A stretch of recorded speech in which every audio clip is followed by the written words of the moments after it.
Olá, dando sequência ao tema da acumulação de capital, vamos começar a discussão da Lei Geral da Acumulação com um preâmbulo que é a discussão dos determinantes do volume da acumulação. Nós já observamos que o desenvolvimento da produção capitalista torna a acumulação uma necessidade.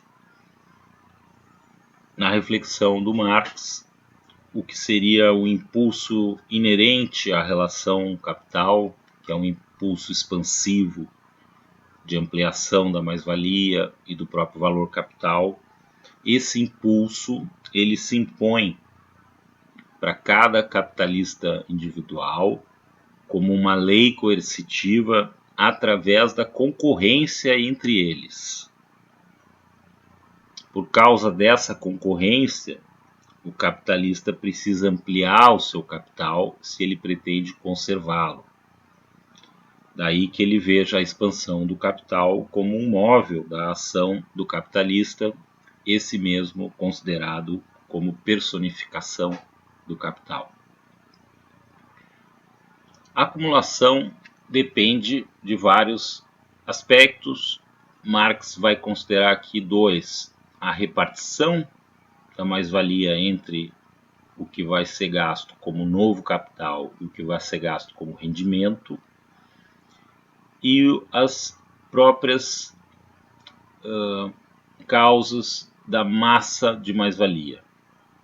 Então, aquilo que afeta a grandeza total da mais-valia e a sua repartição definem para o Marx os determinantes do volume da acumulação. Começando com essa repartição da mais-valia, é dela que também depende a acumulação, e quem faz a divisão é o capitalista.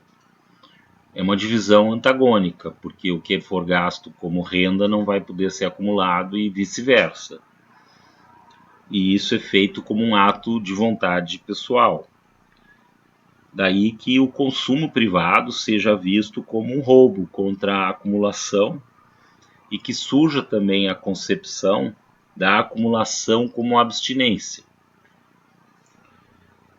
Bom, ainda que seja verdade que esse valor excedente não pode ser gasto como renda para poder ser acumulado, isso não implica que o capitalista deva exercer algum tipo de abstinência de consumo. Marx diz que o desenvolvimento capitalista traz consigo um grau convencional de esbanjamento, que o consumo de luxo é um custo de representação, e também considera que com esse desenvolvimento da produção capitalista, embora o gasto capitalista em consumo vá crescendo em termos absolutos, a fração da mais-valia gasta no consumo privado vai se tornando relativamente menor. O mais importante é que, para Marx, o capitalista não enriquece como o entesourador, aquela figura que já conhecemos, que retira o dinheiro da circulação e que vai enriquecer em proporção ao seu trabalho e ao seu não consumo pessoal. O capitalista é diferente. Ele vai enriquecer em proporção ao seu capital e na medida em que extrai trabalho não pago. E nisso impõe uma verdadeira abstinência ou renúncia aos trabalhadores. Marx observa a respeito do capitalista e a sua função de acumular, como estando aí o próprio direito histórico de existência do capitalista, porque ele aparece como um fanático da valorização, como capital personificado, que tem ele a função de se enriquecer.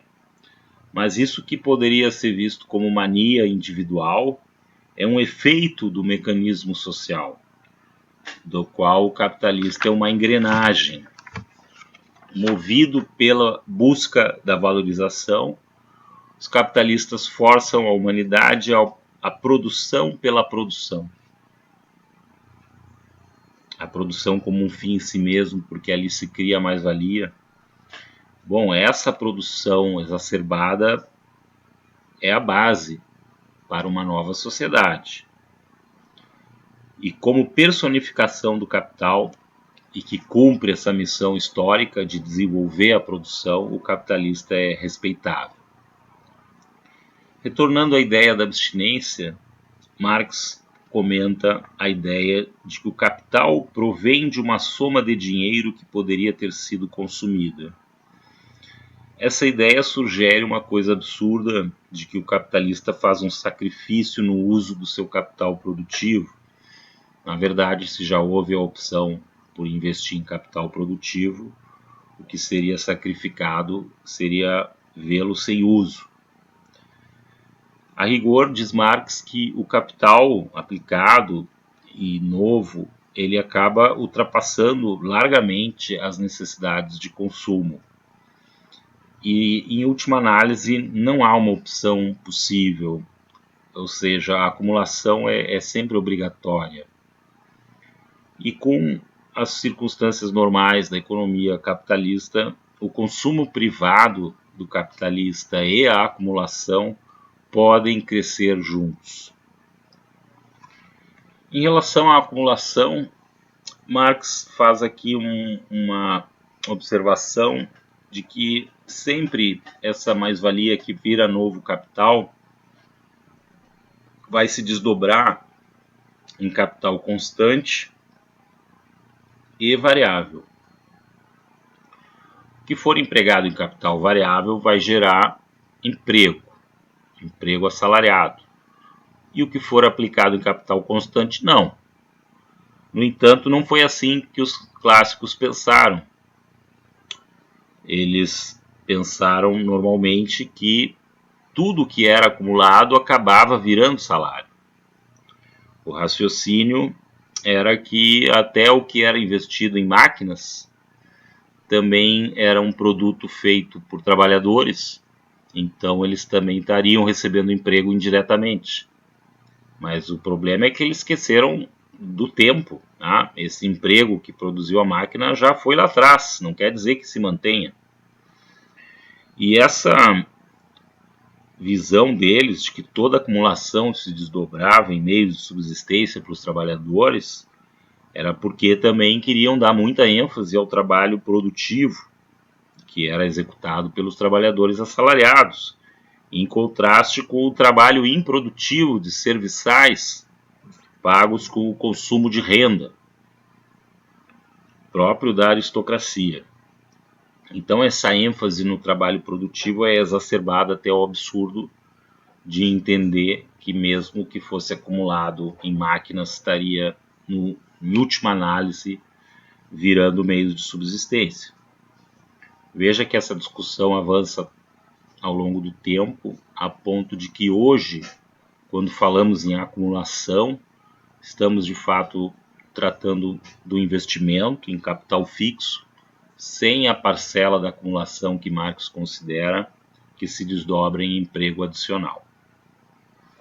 Vejamos então, considerada a repartição da mais-valia entre o que é acumulado e o que é consumido como rendimento, quais serão os determinantes da acumulação, da sua grandeza. Considerando a repartição dada, e isso é só um argumento hipotético, porque na verdade essa proporção pode se alterar de modo súbito, e isso responde pela instabilidade do investimento, mas abstraindo essa repartição, o volume da acumulação depende do volume da mais-valia. Tá? Então, tudo que aumenta a massa de mais-valia vai ampliar a acumulação, dada a repartição entre capital e renda. A primeira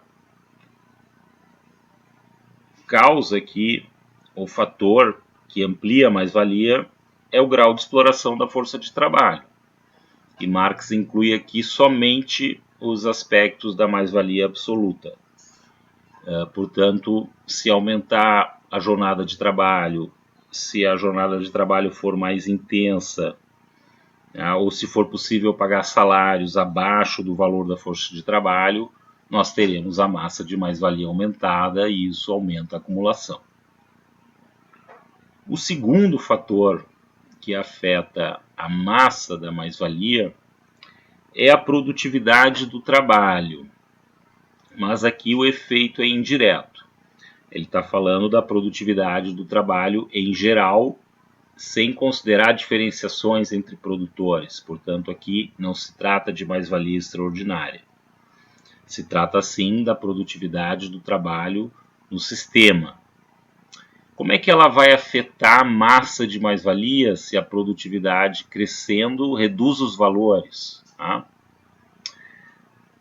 De fato, reduz os valores. E nisso nós estamos dizendo o outro lado da coisa, que é cresce a massa física da produção, com a produtividade ampliada. Isso afeta o produto excedente, certo? Então, onde eu poderia ter, a partir de um certo valor, a aquisição, digamos, de 5 máquinas, com a produtividade crescente, talvez, em vez de comprar 5 máquinas com esse valor, se a produtividade dobrou, eu vou poder comprar 10 máquinas. Tá? E com 10 máquinas eu consigo ocupar o dobro de força de trabalho e gerar o dobro de mais-valia do que com 5 máquinas. Entende? Por isso que o impacto nesse aspecto da produtividade é indireto, barateando os meios de produção.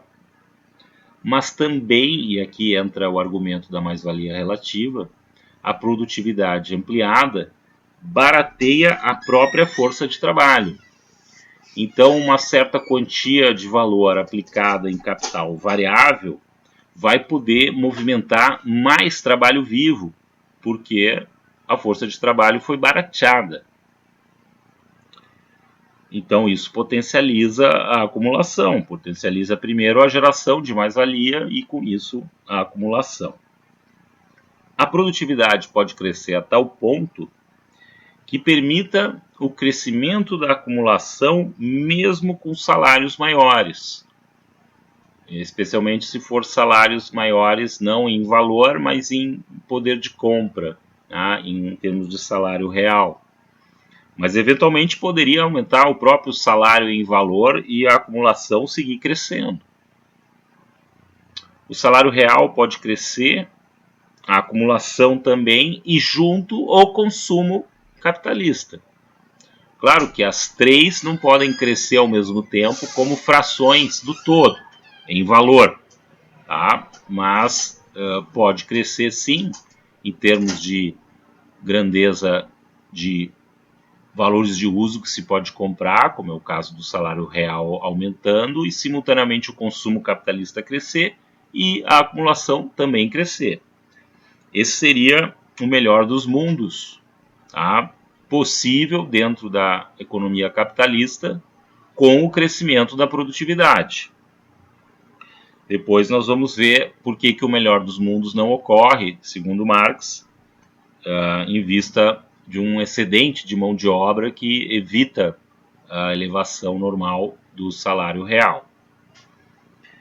Ainda com relação à produtividade, Marx observa que a produtividade crescente reage sobre o capital aplicado, de modo que quando ele é renovado, ele pode ser renovado a um valor menor, e nisso libera capital, tá? E aí liberando capital é mais capital a ser aplicado, mais-valia, mais acumulação.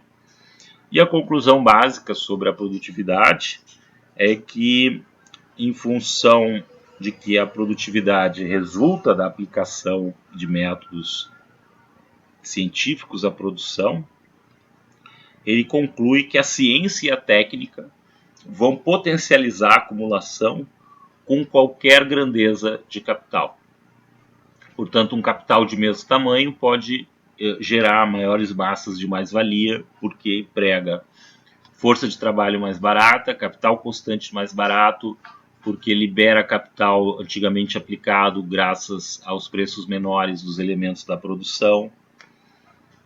Enfim, a produtividade vai ser destacada como a principal alavanca da acumulação quando se ingressa no modo de produção especificamente capitalista, que tem a produção baseada na grande indústria e na mecanização. O terceiro fator que amplia a massa de mais-valia também tem uma influência indireta. É a diferença entre capital aplicado e capital consumido. O que consiste isso? O capital aplicado contém o valor integral das instalações e equipamentos, mas só uma fatiazinha desse valor é depreciado a cada processo de produção.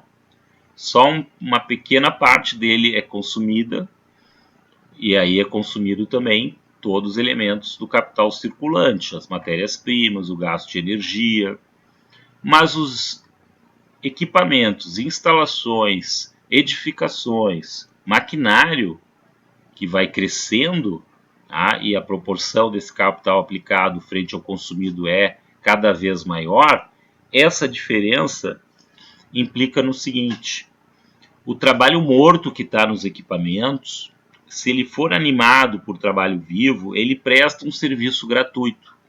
Ele entra integralmente no processo de produção, portanto gerando efeitos materiais, mas ele entra numa fatia minúscula no processo de valorização, na formação do valor do produto. Tá? Com isso nós temos o que? E como é que isso pode rebater na massa de mais-valia? Nós temos uma potenciação da produção do seu ponto de vista físico. Isso também amplia a dimensão física do produto excedente possível e daí pode dar origem a mais emprego e mais-valia. Esse terceiro fator, junto com o segundo, resultam da entrada no modo de produção especificamente capitalista. Por fim, a massa total de mais-valia que se pode obter é proporcional à grandeza do capital adiantado, que também comparece aqui como um fator a determinar a própria acumulação, dando inclusive essa característica de cumulatividade. Quanto maior o capital já acumulado, maior poderá ser a acumulação subsequente.